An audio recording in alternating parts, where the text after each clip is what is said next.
All right, we're good to go.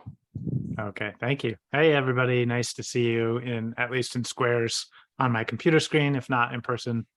Exciting to think about maybe being able to be back together again. I know it's usually about once a year or so that we set this up where I get to hang out with you all. And it's been now a few years since we've been able to do it in person. So definitely looking forward to that when that is possible.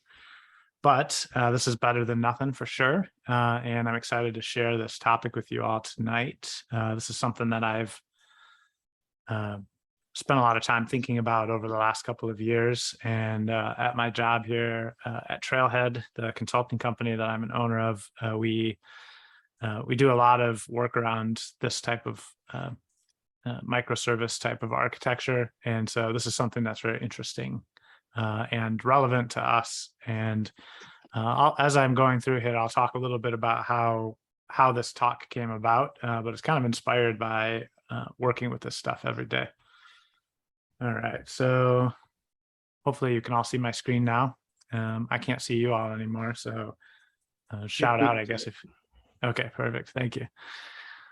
All right, so we're going to talk about how to build how not to build a distributed monolith, how to avoid doing microservices completely wrong. My name again is Jonathan Tower. I go by Jay for short. So recently a client came to us. This was about maybe 6 or 9 months ago now. And they had this application that they were just about to launch. They said they had built it as microservices, and there was just a few performance problems that they needed some help ironing out, maybe some entity framework queries or something like that. And so they engaged us at Trailhead to help out with that, just, real quick before they launched. But it really only took us a few minutes of looking at their code and their software architecture to realize that this was actually a bigger problem. They would probably need to completely re-architect their entire solution because they had not actually built microservices as they planned to. They had built a distributed monolith. So what we're going to talk about tonight is how to avoid the 13 most common mistakes that we see at Trailhead when we see clients that have tried to build microservices. Hopefully I can help you avoid some of these pitfalls that we see so commonly, causing microservices to be called this thing called a distributed monolith. We'll talk a little bit more about what that means. So this is a little bit about me. If you'd like to reach out and connect afterwards, I'd love to. Sorry, I'm messing with a cable here a second. That's my second monitor is acting a little like it's a loose connection. Okay, 1 second. There we go. Can you all still see the slide with my name? Mm-hmm. Okay, perfect. So you know what? I think it's Zoom doing that, making my screen flicker. Has anybody seen that before, where Zoom just makes everything go crazy? As soon as I stop sharing, everything's fine. So let me try this again.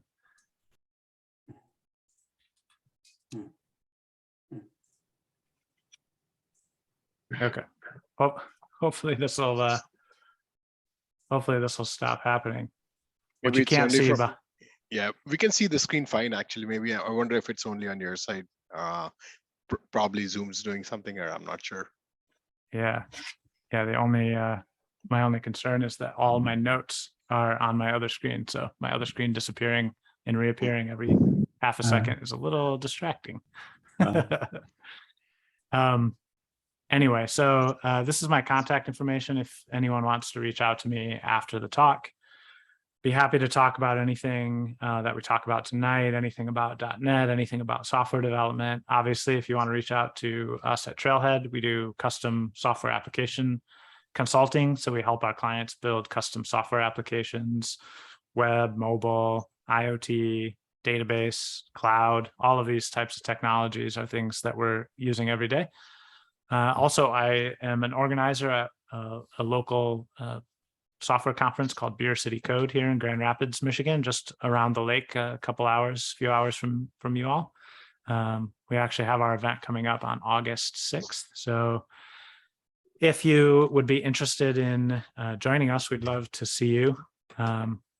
We'd love to see you on August 6th. It's a very reasonable price for a whole day of really fantastic speakers from all over the country coming to talk about all the latest and greatest software technology. Okay.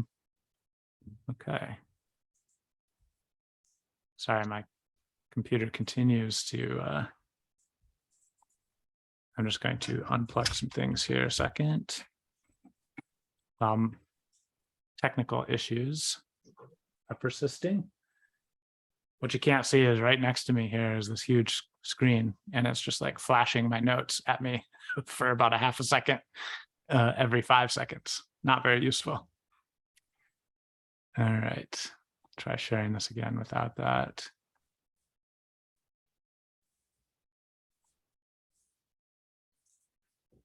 I think we might be looking at the wrong screen.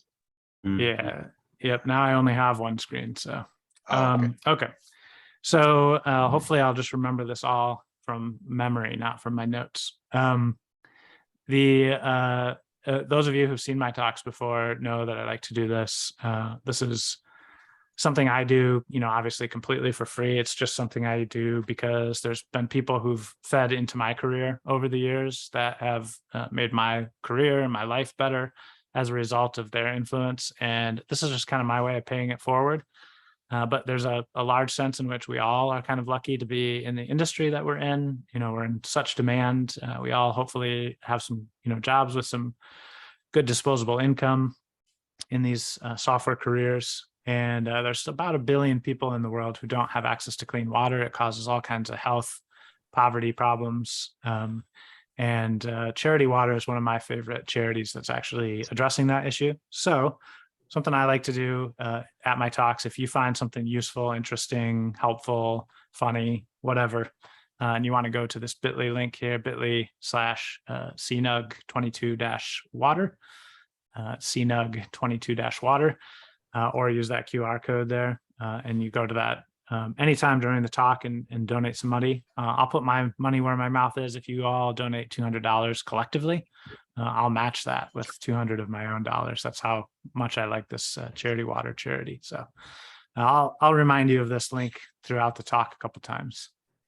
All right, so let's start out with just some definitions of what we're talking about with monoliths and microservices. So what is a monolith? Well, a monolith is basically an application that is built in a single piece that's usually deployed together. It's usually compiled together. And when we hear that word monolith, especially because it's kind of a buzzword with microservices right now, when we hear that word, I think we often think, oh, that's a dirty word, monolith. I don't want to build one of those.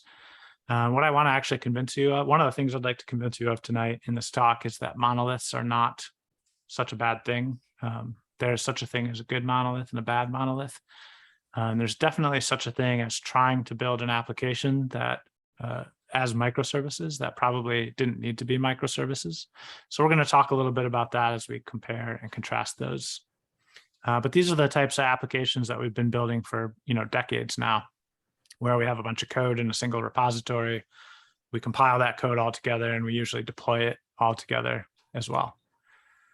Typically, a monolith might look something like this. It is scalable. You can actually scale the application layer so that by adding more memory, adding more processor power, adding more storage possibly on the server, depending on what types of tasks it's doing. You can, on that middle tier, scale by doing what's called vertical scaling or scaling up the server. You can also scale a monolithic architecture by scaling your database. So sometimes that looks like this, where you scale up the database server. I'm guessing probably many of us have been involved in projects where that was the temporary solution that became a long-term solution to performance problems in the application. Just keep adding memory and processor to your database server or virtual machine. You can also scale up in a different way, which is called horizontal scaling. And that would look something more like this, where you take a load balancer on your data tier, or I'm sorry, on your middle tier, and you would kind of round robin the traffic that's coming into it. So first request that comes in goes to server A, and then the second request goes to server B, then back to A, then B, then A, then B. And you can get about almost twice as much traffic handled with that, as long as your database tier is not a bottleneck. So that's a horizontal scaling that you can do with the monolithic architecture. There's also another option, which on the database tier is to do something called data sharding, which is basically where you take your data and you break it into pieces on some sort of a key. Usually that key would be something like a customer ID or a user ID or a tenant or client ID. Often this type of a model is called multi-tenant.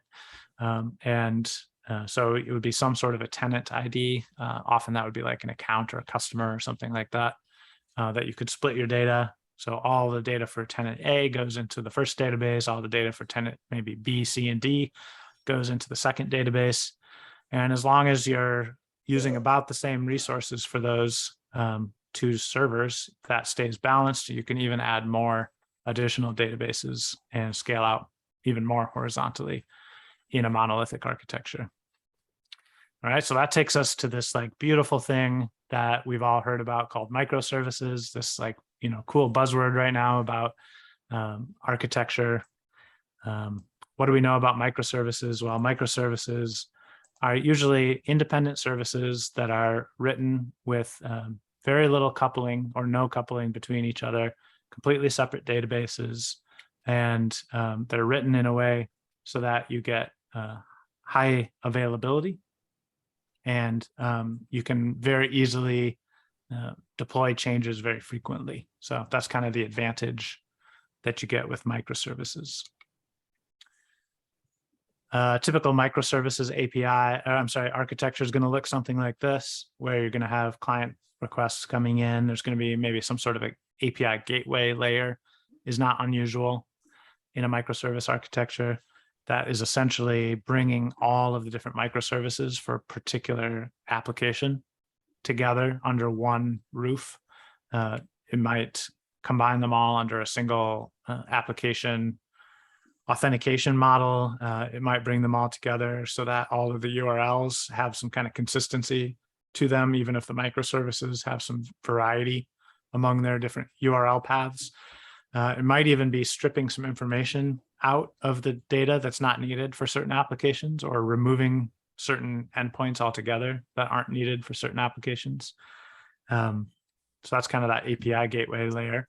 And then you see we've got these nice little silos, kind of like the houses I just showed, the painted lady houses from San Francisco on that last slide, all like nice and neat and kind of uniform next to each other as these columns of applications that are really independent of each other.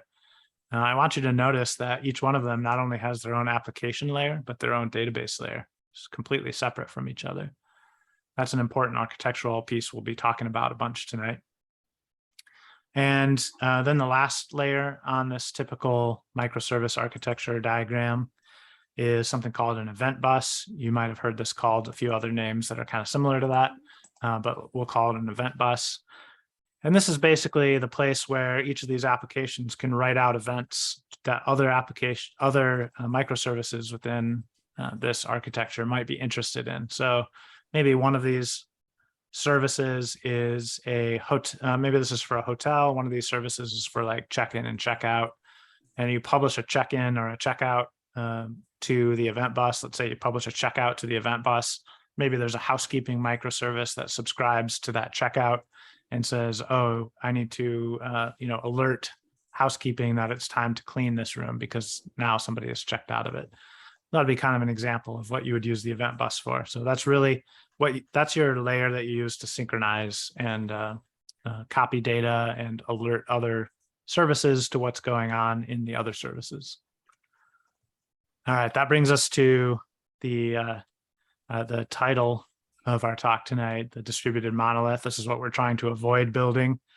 So distributed monolith is kind of when you do neither. When you try to do the microservice architecture, but you actually do it with lots of coupling between your different services where they all rely on each other. We'll talk about, there's basically these 13 pitfalls that I'm going to talk about tonight are all different ways that people accidentally make their applications rely or the microservices applications rely upon each other, which makes them more into this distributed monolith. The bad part about it is you get the worst of both worlds. Microservices are a lot harder to develop, more time consuming, more complicated. So you get that additional effort involved in building the distributed monolith. But then you also get the bad performance of a monolith where the whole application is hard to update without updating everything. You get one application being updated and breaking other parts of the application. So you really end up with kind of the worst of both worlds. And this is what you really want to avoid. So this is going to be kind of the bad guy in our talk today. You don't want to build this. Some of the most common ways that you see this done, I've zoomed in just a little bit here on our microservices architecture. You can see these red arrows. These are the problem arrows. This is kind of now similar to what we encountered with that client I was referring to at the beginning of the talk. They had basically started out with, they had read some articles. They kind of, saw some cool demos of microservice architecture, and they said, oh, we could do that. But they had only experience building monolithic architectures. And so as soon as they ran into the first place where they were like, oh, shoot, this application needs to update some data that's in the other application. How are we going to do that? Well, we could just, maybe we could make an API call from one application to the other over REST API. That's what all these black arrows up here are probably, right? Is REST APIs. So let's just go ahead and make another API call, and we'll tell this application to update its data. And then eventually maybe they're like, oh, there's some security vulnerabilities there. We don't want to expose everything that we want to be able to update through the front end like that. So maybe we should just have this application over here call directly into this other database. And this is really where the distributed monolith was created with all these red arrows. We'll talk about how and why as we go through this. There's another way to do it too, and I have seen this quite a few times. Actually, this is probably the most popular way to accidentally create a distributed monolith. So pay special attention to this if you're thinking about trying to build microservices in the future. And that is to basically say, what would be a lot easier than having all these separate databases that we have to try and figure out how to somehow update between our different services, is if we just created a single database. I've been doing monolithic applications for decades. I know exactly how to do this. There's all the data is right there at your fingertips. What could possibly go wrong? But what ends up happening is you actually create that same kind of coupling just in a more maybe elaborate or a way that maybe looks a little bit cleaner in an architectural diagram, but in fact creates the exact same coupling that we had with all these red arrows here. And we'll talk about that as we go through tonight. So a way to think about this is that there's basically 4 types of applications when you think about monolith versus microservices. And the way to think about it is basically how separated are things physically when they're deployed, and how separated is the different modules of the application logically. So I've got this graph here that I made that has physically separated along the vertical axis here, and then logically separated down here along the horizontal axis. And you can see over here in the bottom left corner, we've basically got monolithic logically and monolithic physically. What does that mean? That means a single application that is deployed together as a single application and is written in a way where everything has direct access to everything else. You've probably all worked on this type of application, hopefully not for long, because these are those miserable types of applications to maintain, where making one little change in one place just like breaks everything in 10 different other places. And it's almost impossible to make any changes to the application without creating regression bugs. We've all been there. These are called a ball of mud monolith. And that's basically because it's organized just as this big clump of stuff that's jammed together and all smushed together, and that's totally inseparable. The modules can't really be separated cleanly from each other in any significant way. Now, moving along that horizontal axis here, we've got a modular monolith in the bottom right corner. Modular monolith would be logically modular. So that means that you've written the code in a way where everything is kind of nicely separated. Hopefully we've all seen this type of code or made this type of code as well, where everything's really nicely separated, where there's really good single responsibility principle with all your different classes and modules. Everything is, loosely coupled wherever it can be, all of those types of things. But you still compile the whole thing together and deploy it, to maybe a single server or maybe several load balance servers. And so it's still monolithic when it comes to how it's physically deployed. This is what I would call a modular monolith. And this is what I would also call a good monolith. This is the type of application that is totally legitimate if you're building a monolith and it's modular like this. It's a totally legitimate option to build for an application. Just because microservices is the buzzword right now doesn't mean that it's the solution for everything. So then moving up from there, we get these true microservices. This is where it's not only modularly written like our modular monolith was, but it's also distributed as completely separate, totally independent services from each other. And then the bad guy of the story up here in the top left, this is our distributed monolith. This is where we've written it the same way we wrote the ball of mud. There's lots of interaction between the different modules of the application, lots of high coupling in the code, very difficult to change one thing without affecting others. And then we've sort of tried to arbitrarily break it up into pieces and deploy it as separate, quote unquote, applications or services from each other. And this is really the one that is the worst case scenario. Not only should this one be red, it should probably be on fire or something, because this is the one you want to avoid at all costs, because at least the ball of mud doesn't have this have all the performance problems that the distributed monolith does. It still has lots of problems, obviously, but if I had to choose between those two, I'd rather maintain a ball of mud monolith than a distributed monolith. All right, so let's talk now about 13 mistakes that I see the most commonly that are made that help create these monsters that we're trying to avoid the distributed monolith. So problem number one is actually one I've alluded to a few times, which is the problem of assuming that microservices are always better. I think that that is actually not true. I think that there are certain problems that are solved really well by a monolithic architecture, and there's other types of problems that are solved really well by microservices. So the first rule of microservices is don't use microservices if you don't have to. Sam Newman, who you may be familiar with, he's written quite a bit of stuff, including a lot of stuff about microservice architecture. He is one of kind of the leading thinkers, or at least most well-published thinkers on this topic. He says that if you've decided to do a monolith for your application, that you should have a, quote, really good reason to do it. I think what he means by that is, he's probably run into some people as well who kind of have heard about monoliths and heard about microservices and said, oh, that sounds really cool. Maybe I could try doing my application that way. They don't have a very good reason. They just are giving it a try. And they haven't even really thought through some of these pitfalls or some of the pros and cons of this architecture and whether it's a good fit for their needs or not.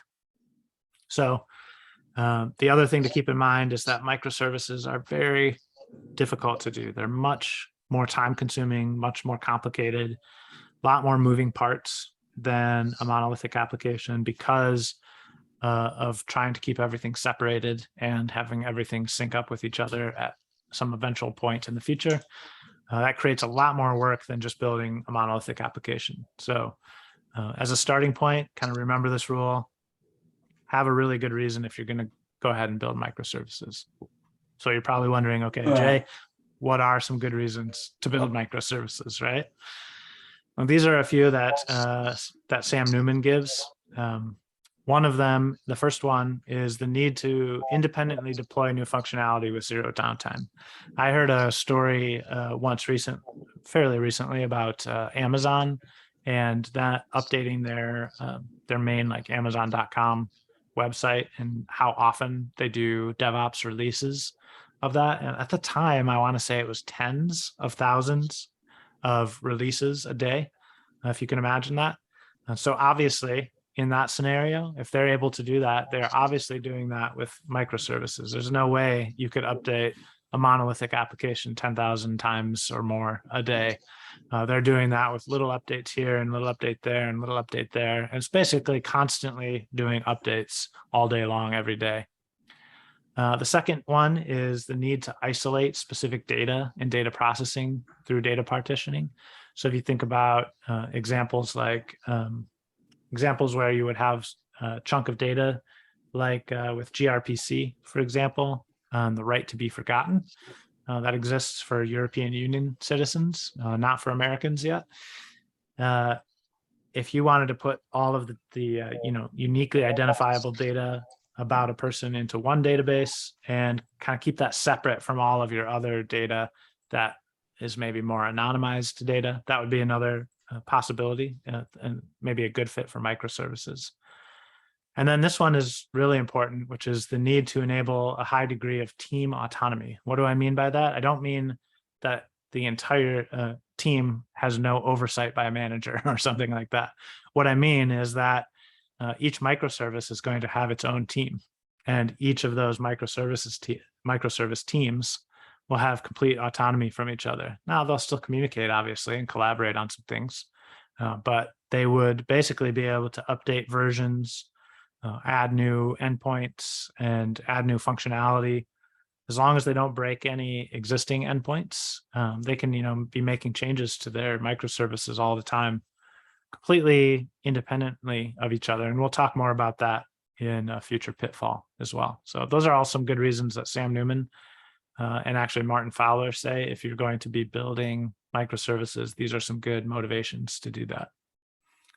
The number two common problem that I run into is shared data store or shared data models. Now, we talked about this earlier in an architectural diagram that I showed you, where I run into this a fair amount, where clients have built microservices. And when they think services, they're thinking about this like middle tier of their application as the service layer, which is somewhat accurate. But that's not really all that you need to make micro to have microservices. You also need to have separate databases. And the reason for that is basically imagine that this microservice here on the left is trying to make some change to a database table in the database, changing a column name or removing a column, or those, moving a column from one table to another, those types of changes. And it turns out that this application over here was also using that table unbeknownst to the first microservice. Now that first microservice needing to update something has broken a second microservice. So this is a great way to tell that these two microservices are actually coupled to each other. They're both coupled to each other by that particular table's implementation or schema in this case. And I can't change one without changing both. These are not really truly independent services from each other, as long as they're accessing the same database, schemas. Another example is sharing the same data models. So imagine a scenario, like I mentioned earlier, with a hotel with microservices. Maybe one of them is doing reservations, one's doing maintenance, one's doing housekeeping, and let's say we have a couple others that are doing other things. If you were going to write this in a monolithic application, you might create a model that represents the database table for your hotel room that would have everything that all of those services would eventually need, right? That's a pretty common thing to think about when you're data modeling your database, and then eventually probably creating some sort of a C# object that gets, ORM mapped to that database table for hotel room. So you'd have things like whether the room is currently occupied, the number of beds in the room, how long it takes to clean that particular size of room. Maybe there's like a repair history array on there that is for maintenance. Every time a repair happens, they log it in there, and that goes into a separate related table or something. So you could imagine doing that in a monolithic application. But now imagine that one of those services comes back and says, oh, this model minutes to clean for, let's say, housekeeping, actually doesn't make sense for it to be a float. We don't really care how many seconds it takes to clean the room. We're really just dealing with minutes here. So let's fix that minutes to clean and change it from a float to an int and just have it be whole numbers. Well, as soon as we change that, now maintenance and reservations, they're also using hotel rooms, even if they don't care about the minutes to clean. Now their applications are broken because their minutes to clean doesn't map correctly anymore. So they're sharing the same model, and that model is causing them to be coupled to each other. So the correct way to handle this in a microservice is actually to split those fields up completely into as I said earlier, completely separate databases, completely separate tables in those databases, and then only the fields or properties that each of those databases is concerned with would actually go into each of those different databases. So for example, reservations is going to have a hotel room, but it's only going to have whether it's currently occupied and the number of beds that are in that room. That's the only thing that reservations cares about a hotel room. Maintenance, only going to care about the repair history. And housekeeping is only going to care about the minutes to clean the room. I can feel you all asking this question in your minds already, which is, what do you do if that data, if there's a piece of data that is required by multiple? And the answer is that event bus. So one of the things that we'll talk about as we're going through here is this concept of eventual consistency. That is a necessary concept when you're talking about microservices. What do I mean by that? I mean that if you're going to truly implement microservices the right way, you need to allow your application to have periods of time where one module has more up-to-date data than another module or service has. And eventually they will become synchronized, but maybe not for some amount of time, hopefully seconds, sometimes longer, depending on how much is going on in your application. We'll talk about that more as we're going. All right, so failing to separate subdomains. This is another common problem that I see when people are creating microservices. Hopefully some of you are familiar with the concept of domain-driven development before, because especially if you're hoping to implement microservices, domain-driven development can actually be really, really useful.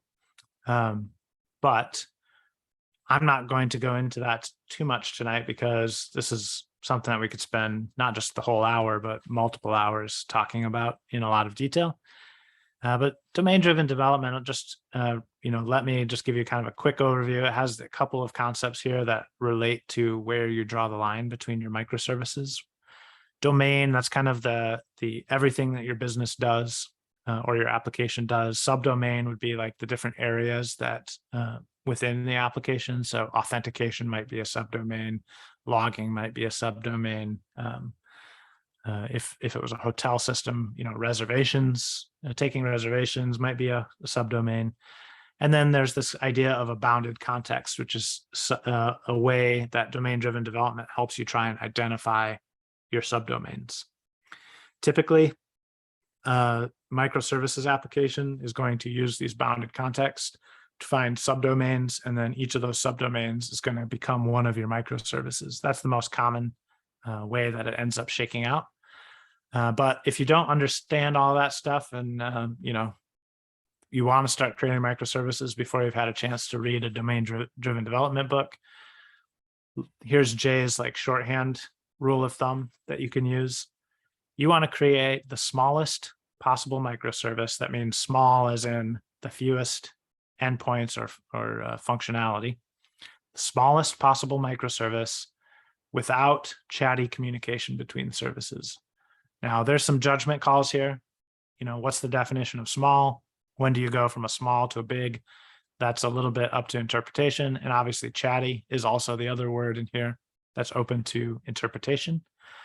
But what I'm trying to call your attention to here is that there's two kind of opposite things that your microservice is going to want to think about. One of them is that on one end of the spectrum, you've got very small microservices that can't do anything without sending events to all the other microservices. Imagine, if you will, if you got a little overzealous and you split your authentication or login microservice into one service, and then you created a separate service for your password reset. And you're going crazy, and you're like one endpoint per service maximum. Sometimes zero. If you go that crazy, obviously that login service and that password reset service are going to have to communicate with each other, especially the password reset one is going to have to communicate with the authentication one, basically to do anything. So I would argue that makes that a very chatty service. It can't do anything without being chatty to another service to finish accomplishing its goal. So I would say that, on the balance there, you've now struck the balance too far towards small and not enough towards limiting chattiness. So those are the two things you're trying to kind of balance when you create microservices and draw those lines between them to say, this is one service, this is another. And domain-driven development can be a helpful way to do that, or my very simple rule of thumb is another way. Problem number 4 is starting from scratch.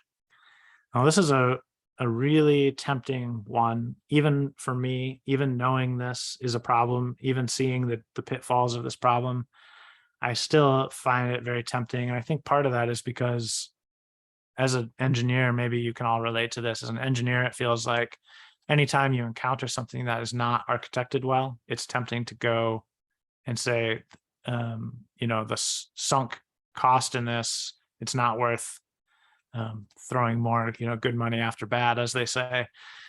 We should just throw this out and start over. It's so bad. It's going to cost more to fix it than it would to create a new one of these that's done well. And that sometimes is true for other architectures. But actually, in the case of microservices, if you're starting a new application from scratch, trying to build it as microservices, it can actually be harder. Greenfield projects, as they're called, can actually be harder. And maybe actually easier to take a brownfield or an existing project and basically split it up over gradually over time into a microservice architecture.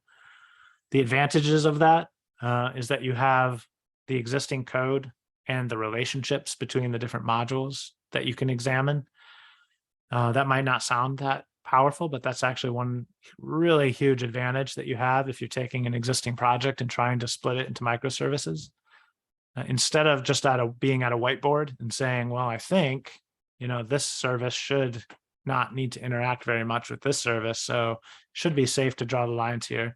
You're doing that in a very abstract or theoretical level. If you actually want to know, you can look at the code and see what the relationships are between different database tables, different modules within the code. Anytime someone hits this endpoint to update, one of these widget things, what other things are getting touched as a result of that code running, and are those, should those be in the same microservice together, or should they be separated out into separate ones? Moreover, if there's an existing application, you probably have people that you can talk to that know that system and know why certain architectural decisions were made, why were things separated the way they were. That's going to be a huge time saver. Instead of developing it one way, developing a greenfield microservice one way, and then finding out, oh, we shouldn't have done it that way because of these requirements that we didn't really understand very well. Chances are, if a brownfield application exists, even if it's not developed perfectly and it has its own problems, the people involved in it are going to know what those problems are. And, if you're nice to them, hopefully they'll tell you what those problems are, so that it makes it easier for you to not make the same mistakes as you move to microservices. You also have a system that already works. This is huge. If you think about kind of the refactoring pattern, where you say, I want to start with something that works, I want to refactor it, and then I want to compare the results and see if I still get what I got before.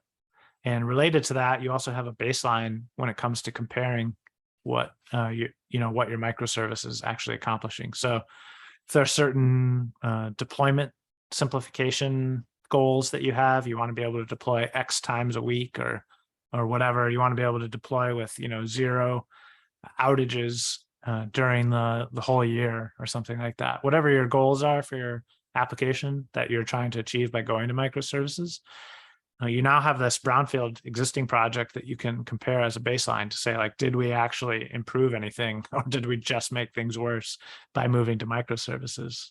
So that's another advantage of using that. Now, when you're moving from monoliths to microservices, there's 3 different approaches that Sam Newman talks about.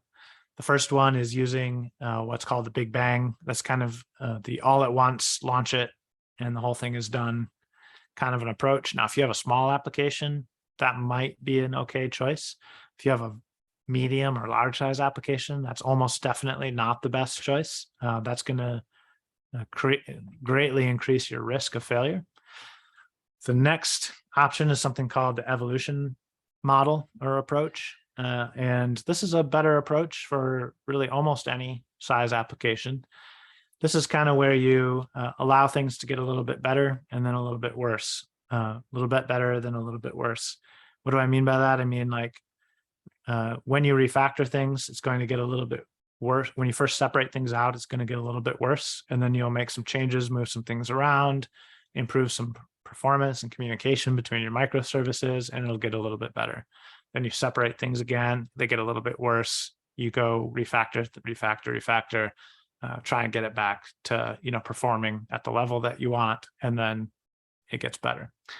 That's the evolution model. The last model or approach is the strangler fig problem. This is I think this was Martin Fowler actually, who identified this plant that he had learned about. I want to say it was in like New Zealand or Australia or somewhere like that, which was this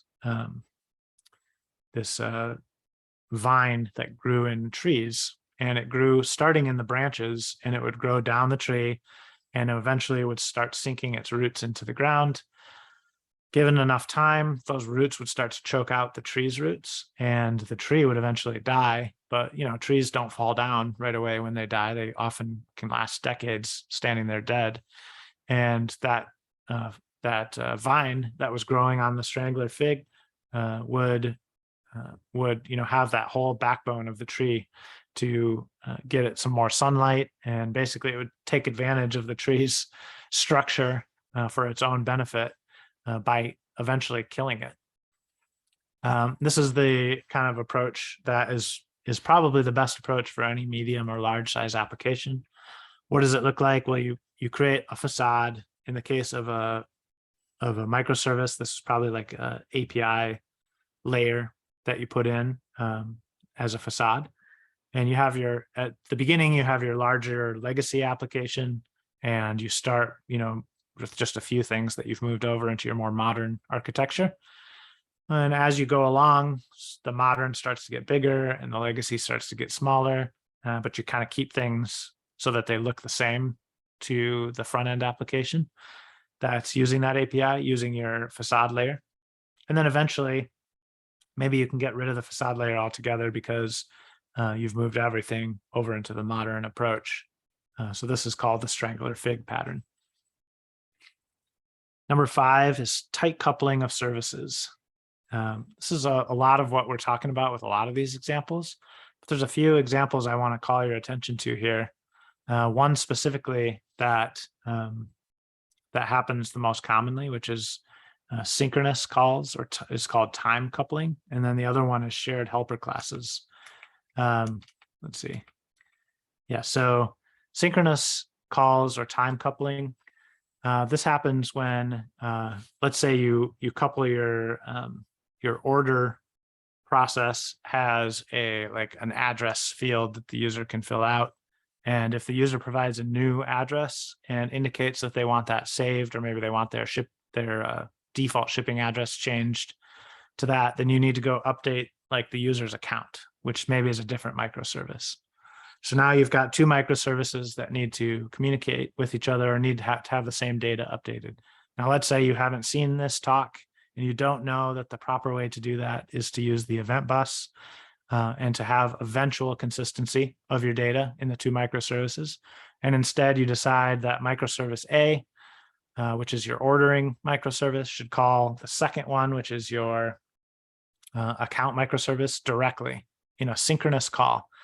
Maybe it's an API call over, REST API over HTTP. Maybe it's some other kind of remote procedure call operation. But basically, it's calling directly in and saying, hey, account service, I have a new address for you. Go ahead and update it and let me know when it's done. And then I'll go finish processing this order. As soon as you do that, you've coupled those two services together. Now I cannot take down the account service for maintenance without breaking the order service. I can't update the account service without potentially doing an update that might break the account, the ordering service. So that's what's called synchronous or time coupling through synchronous calls. We talked a little bit about shared data models. Another one that's common with tight coupling is creating shared helper classes.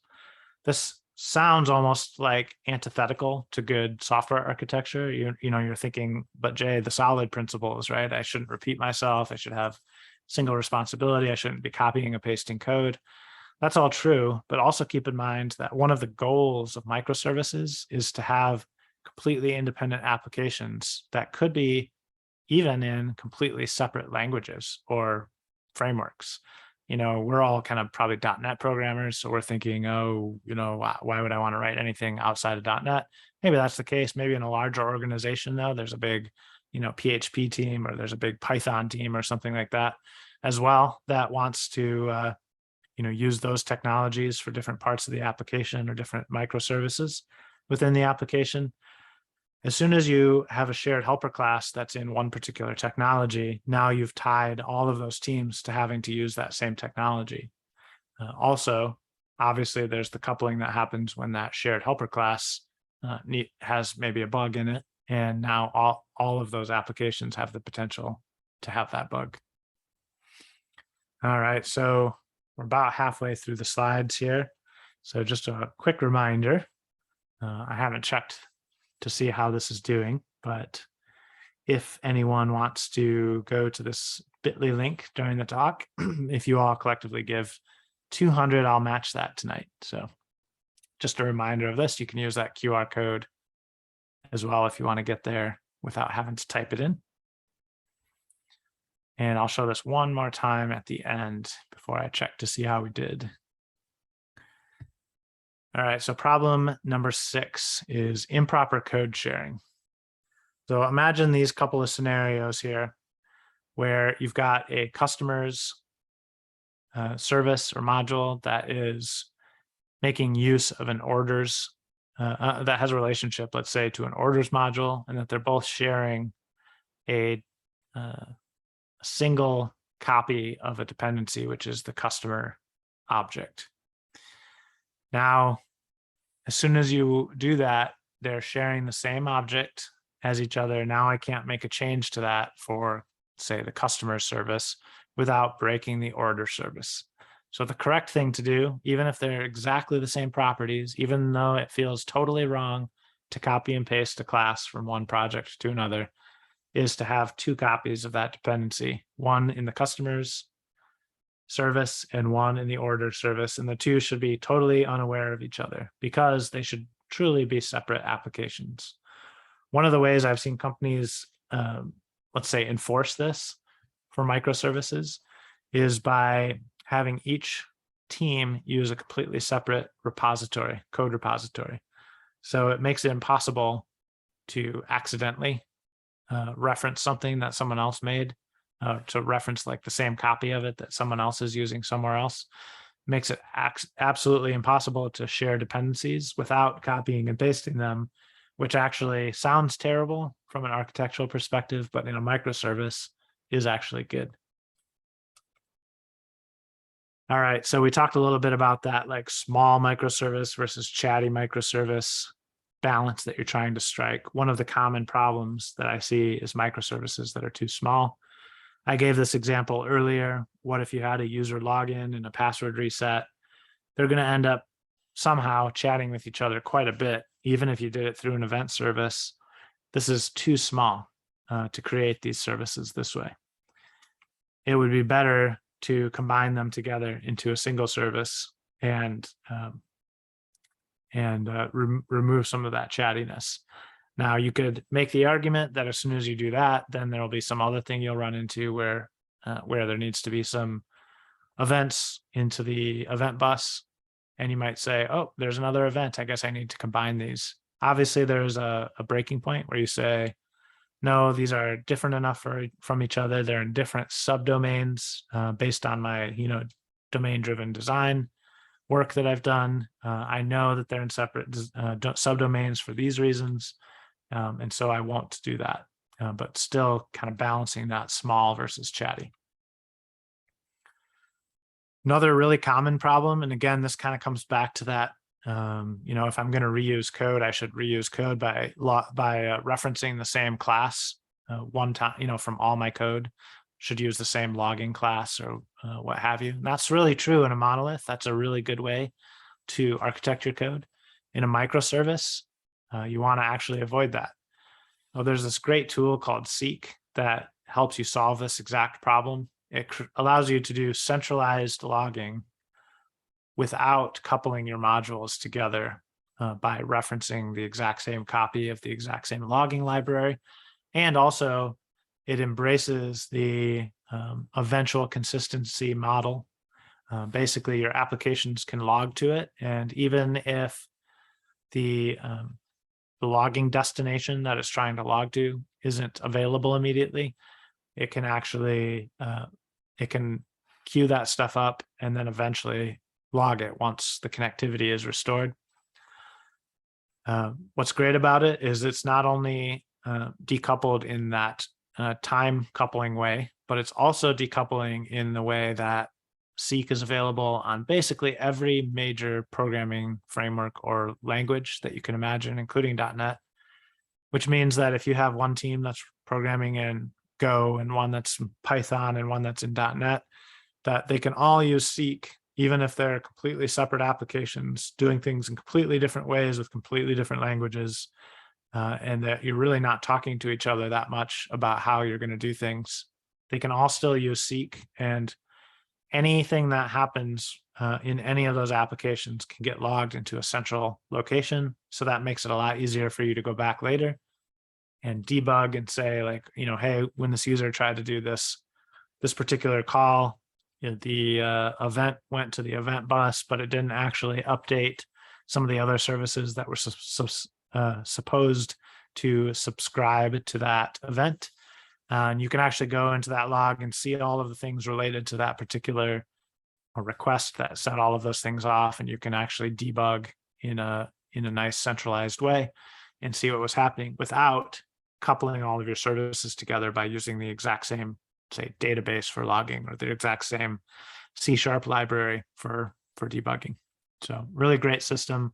Highly recommended if you're doing microservices. Synchronous communication. This is a really great one. If you have an order service that is synchronously saying, I want to go get some customer data from the customer service, while the customer service is doing that, the order service is just waiting.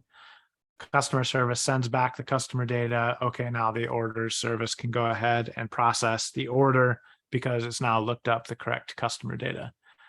This is not how you should do this in a microservice.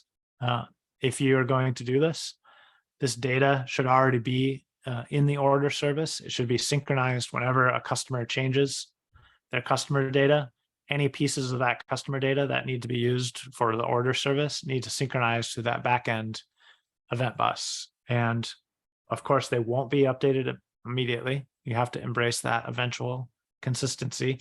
That is part of the nature of microservices, because as soon as you try to avoid that, you end up in this type of situation where you've coupled these two services together.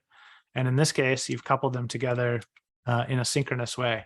Now, if the customers service gets really busy, maybe the database becomes a bottleneck for the customer service, well, guess what? Your order service is going to start slowing down too, because what's happening? Every request that comes into the order service is starting by going out to the customer service and getting some customer data. And if you're trying to have independent applications and having one of them slow down due to heavy usage is also causing another one to slow down, do you have actually separate applications? And of course, the answer is no. You've actually coupled them together by doing synchronous calls like this. So we don't want to do that way. So hopefully by this point, I've made it kind of clear that there's a trade-off between creating a good monolithic application and a good microservices application. And that trade-off is basically, you could think of it as availability versus immediate consistency. So on the microservices side, you get really high availability. You can update microservices all day long, and things are going to be very fault tolerant.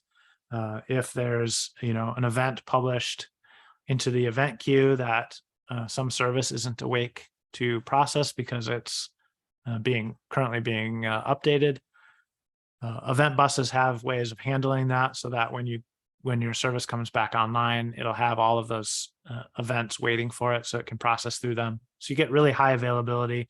You can do stuff like that kind of crazy Amazon scenario I mentioned where you're updating your application very frequently, maybe even tens of thousands of times a day like Amazon. And then the downside of that high availability is that you get not immediate consistency, but eventual consistency. By definition, microservices are not always going to be 100% up to date with each other. Hopefully they'll be around 99, 98% up to date with each other at any given moment. Maybe during a really busy part of the day, it'll go a little bit lower than that for a bit. But then by the time things slow down in the afternoon or whenever your slow time is for your business, they should get all caught back up with each other. And that's just built into how microservices are architected. Now, on the other side, we have monoliths, which have, it's a bit difficult to update a monolith and keep it up and running. There's some tricks that you can do, like with the load balancing, for example. But if you need to update the database and you need to update the service layer, there's a pretty high probability that you're going to have to take your application offline for a while to make those changes. And that's just the nature of the monolith. That's one of the downsides of it. The upside is that every single module, every single chunk of code that accesses any of the data in your application is always going to get the absolute most up-to-date piece of data that is available. If someone goes and updates their shipping address and then goes and does an order, doesn't matter how busy things are in the business at that time of day, the latest address is going to be available to the order logic, regardless of how long ago they updated and how busy things are. This is the trade-off that you really want to think about. So when Sam Newman talks about having a really good reason to do microservices, I think you have to really think about this especially. Is immediate consistency important for my application? And if not, is high availability important?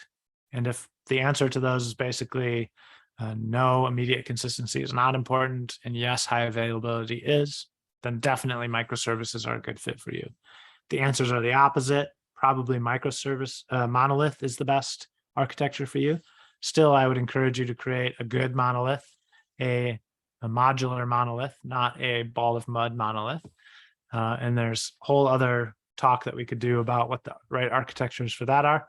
But this is that trade-off that you're going to really want to think the most about when you're trying to decide. Problem number 10 is a shared testing environment. So if you imagine that you created a mocked customer service that you were going to then share when you tested your orders or your accounts service, so that you could basically make sure that anything the orders is doing is processing through the customer's mocked service correctly. This is actually creating a coupling between those two services, even though it's just for testing and it's just for mocking. That customer's mocked service is actually going to slow down. It is going to create a coupling between your orders and your account service.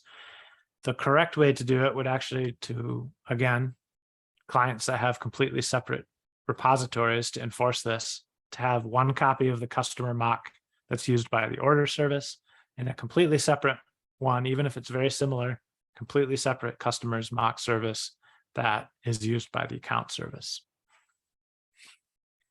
Next mistake that I see is not automating the versioning or release pipelines. So obviously, when you're going to be doing microservices, you're going to be doing a lot of releases, and you're also going to be doing it based off of code check-ins to potentially many different code repositories. This is going to be very time-consuming to do manually. Also, anytime you do releases this frequently, you're definitely going to make them prone to human error.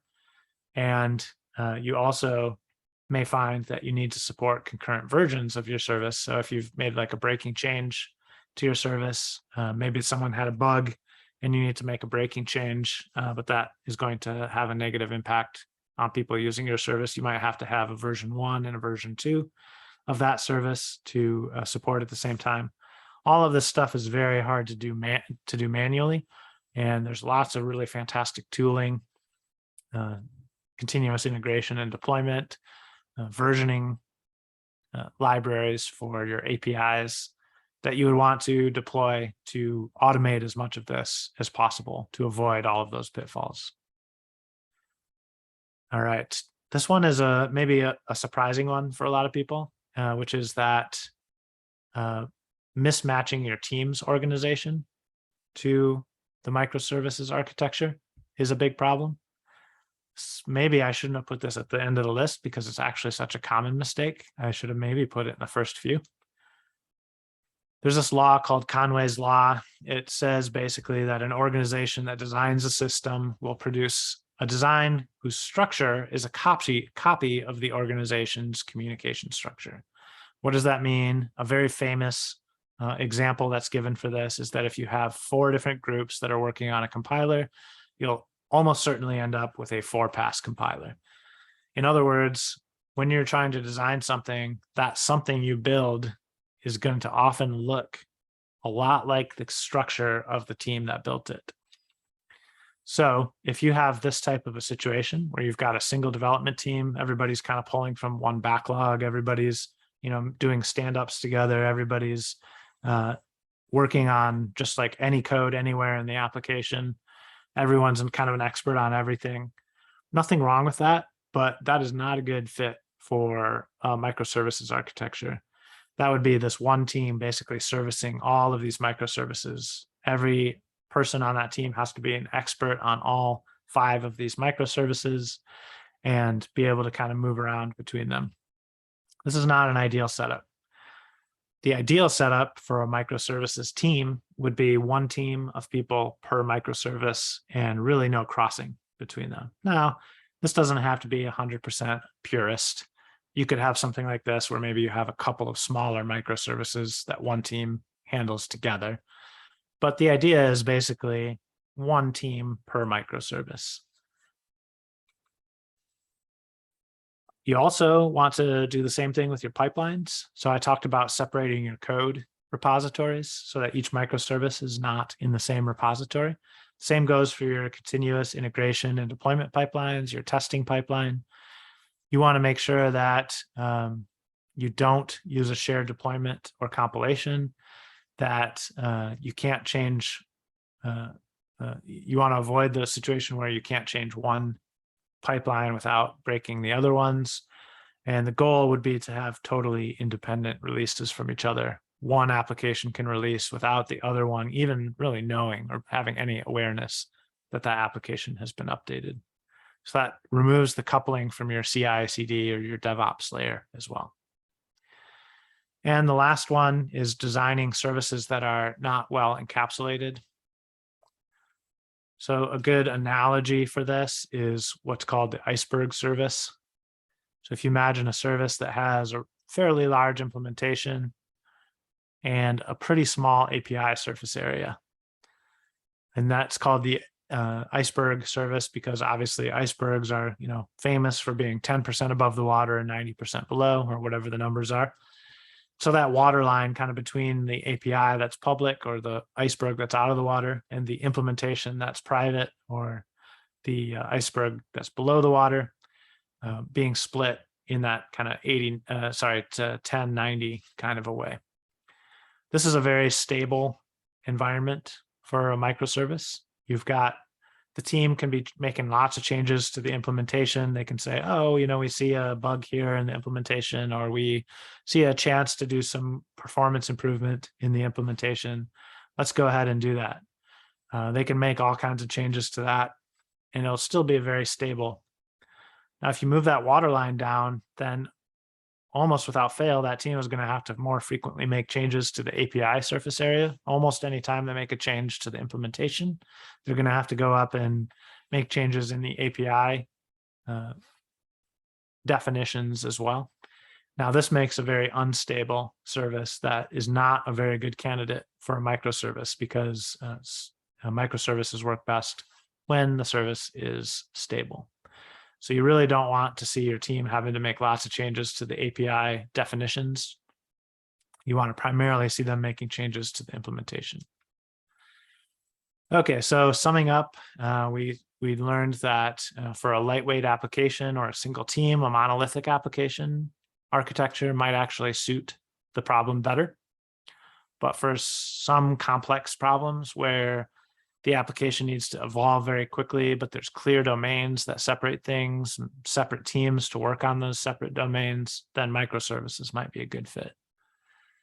We also learned that you don't want to try microservices without a really good reason, as Sam Newman says, and that monoliths can be just as good for many problems that we're trying to solve with software.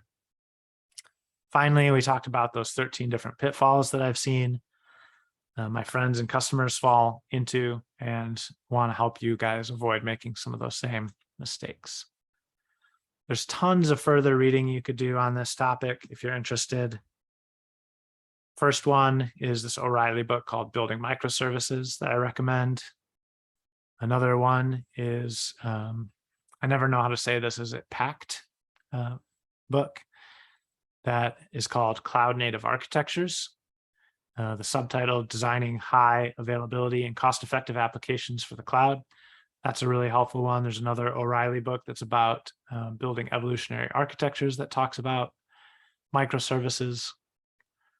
A couple of more database-focused ones. The Nginx team actually has one called Microservices from Design to Deployment that talks about some of the database considerations, and then refactoring databases, evolutionary database design by this group here with a foreword by Martin Fowler is a really great book to just purely read about database design. And some of that book also focuses on how databases and microservices relate to each other. Obviously, Martin Fowler and Sam Newman are kind of your go-to people when it comes to microservice architectures. So Martin Fowler has a website. You can read his blogs and his articles about microservices. Microsoft on their docs site has a really useful architecture section on cloud native architectures, including microservice architectures. And then they have this eShop code sample you might have seen before.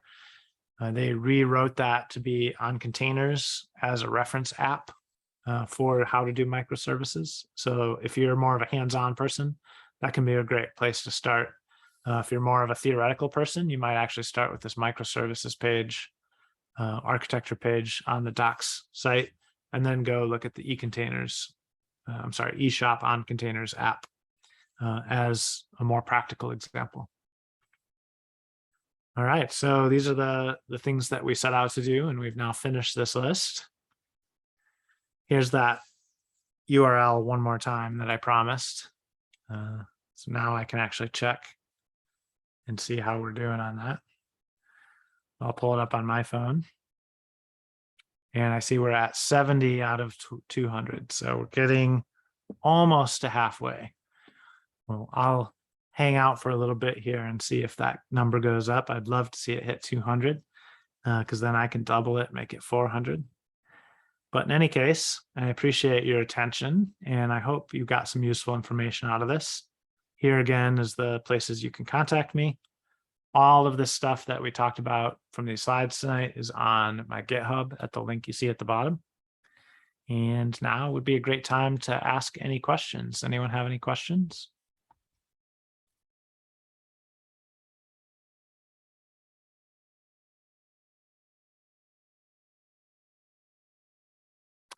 Okay, so I see Scott is asking about Seek. Is this in a similar space as Open Telemetry, Jagger, etc.? I don't know either of those tools super well. I've heard of them, but I'm not an expert on either of them, Scott. So my assumption is yes, that those are probably similar. If they both are sort of fault tolerant, yeah, distributed tracing tools. Yep, then that sounds exactly like the same thing. Those might maybe be a little bit more focused on telemetry versus logging, and Seek is more focused on logging, if you kind of understand the subtleties between those two. But yeah, that sounds like those are very much in the same space, kind of third-party libraries for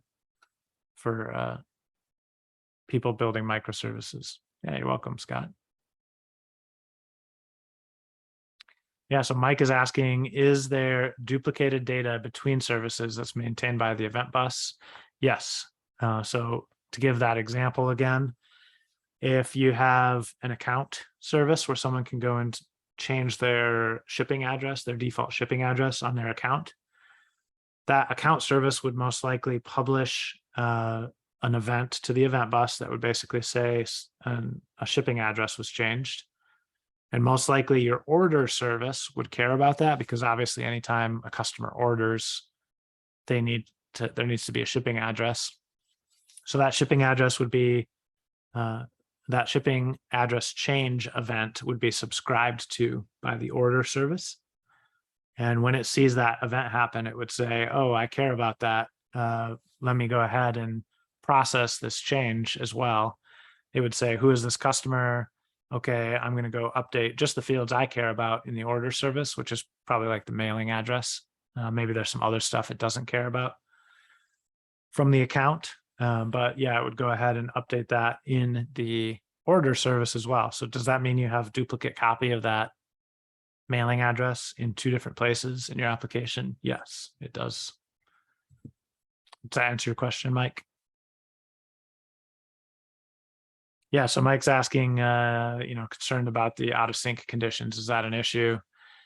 There's a lot of really great event bus tools. All of the cloud platforms have their own. Azure Service Bus is the Microsoft one. There's also things like Kafka, which is kind of a go-to tool for this purpose. They all have like event bus retry logic built into them, ways that you can configure it so that if something somehow fails, that it'll try again later when things are maybe in a better state. But yeah, I mean, you definitely want to write some pretty fault tolerant code for processing the event bus, because if you don't, there's a chance you'd be writing microservices that would get out of sync with each other. Okay, so next question is from Scott. Is there a simple answer to the what event bus to use, RabbitMQ, Kafka, an abstraction over them like mass transit, or a cloud provider's proprietary event bus? I assume the answer is it depends. How do you decide? Yeah, Scott, you predicted it. The answer is it does depend. I'll tell you that a couple of things I can give you, a couple of tidbits I can give you about that topic. One of them is that a lot of people say RabbitMQ isn't really great for production environments, but it works pretty well for like smaller, low impact, development environments, or for running locally as a development environment event bus if you want to test out how your services are communicating with each other on like a local development environment. Kafka is an extremely common one that's used that you might say is platform agnostic, because you could run it equally well on Azure, AWS, Google, self-hosted. And then mass transit, which you mentioned as an abstraction layer. So if you're writing C#, there's this, for those who don't know, there's this library called mass transit, which can basically abstract away the details of which particular event bus you're connected to, whether it's RabbitMQ, Kafka, Azure Service Bus, etc. It doesn't really matter as long as you write your code against the mass transit model, and then you tell mass transit which one you're to actually to connect to, and it kind of knows how to communicate on each of those different event buses. So yeah, and short answer is yes, something like mass transit's a very good idea because it allows you to not be so picky. So you could use RabbitMQ on your local development environment and Kafka or Azure Service Bus or the AWS Service Bus, in production, and it will work. Your code will work exactly the same way. And then as far as the cloud providers, proprietary ones, my answer to that is it's the same as any other thing, any other technology that you're kind of tying into a cloud provider's proprietary version of. For example, Lambda versus Azure Functions for serverless. As soon as you kind of lock into one of those cloud providers, just be aware, like it's going to be easier to develop now that you've locked into one, but it's also going to lock you into that one. So if AWS goes down all the time and you'll keep wishing that you could move it over to Azure, it's going to be a lot harder to do. So that's the kind of double-edged sword about those cloud providers, proprietary ones. I will say that those work, in my experience, those work just as well as a Kafka, but Kafka is kind of considered the go-to. Hopefully that was answered your question, Scott. You're welcome. Any other questions, anyone I might have missed in the chat if they scrolled by too fast?